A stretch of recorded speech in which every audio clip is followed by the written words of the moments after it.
গৌৰৱ গগৈয়ে নাম কীৰ্তন কৰাৰ কাৰণে মানুহে তেওঁক সমালোচনা কৰা নাই, তেওঁক নামাজ পঢ়াৰ কাৰণে আৰু ৰাম মন্দিৰ বয়কট কৰাৰ কাৰণে তেওঁক মানুহে সমালোচনা কৰিছে যে আপুনি এজন হিন্দু মানুহ নামাজ পঢ়িছে, আমাৰ কোনো আপত্তি নাই, আপোনাৰ মনত ভাল পোৱা আছে, আমিও ঈদক লৈ শুভেচ্ছা দিছোঁ, আমাৰ কোনো এনেকুৱা কথা নাই, আমি সৰ্বধৰ্ম সমভাৱ বিশ্বাস কৰোঁ। কিন্তু প্ৰশ্নটো হৈছে যে হিন্দুৰ ৰাম মন্দিৰত এই উৎসাহ নেদেখুৱাই কিয়?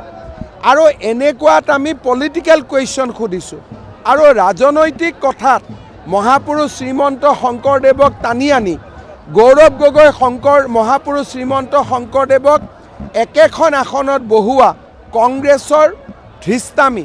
চাওক, অসম হ'ল মহাপুৰুষ শ্ৰীমন্ত শংকৰদেৱৰ অসম, আজান পীৰৰ অসম, মাধৱদেৱৰ অসম, জ্যোতিপ্ৰসাদ আগৰৱালৰ অসম। এই অসমৰ ভিতৰত আমি সকলোকে আমি সন্মান কৰোঁ। এয়া হৈছে আমাৰ হিন্দু ধৰ্ম পৰম্পৰা।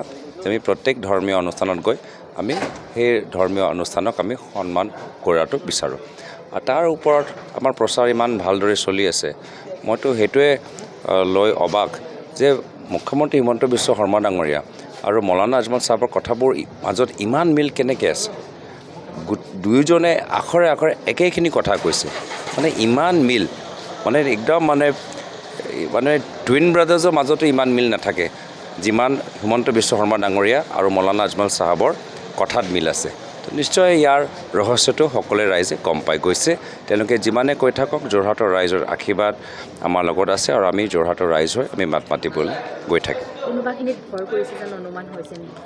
না, ৰাইজৰ পৰা ভয় কৰিছে। তেওঁলোকে গম পাইছে যে আজি যোৰহাটৰ ৰাইজ আজি আৰু সজাগ হয়, ভৱিষ্যত গোটেই অসমৰ ৰাইজ সজাগ হ'ব। সেইকাৰণে যোৰহাটৰ ৰাইজৰ পৰা আজি তেওঁলোকে ভয় খাইছে।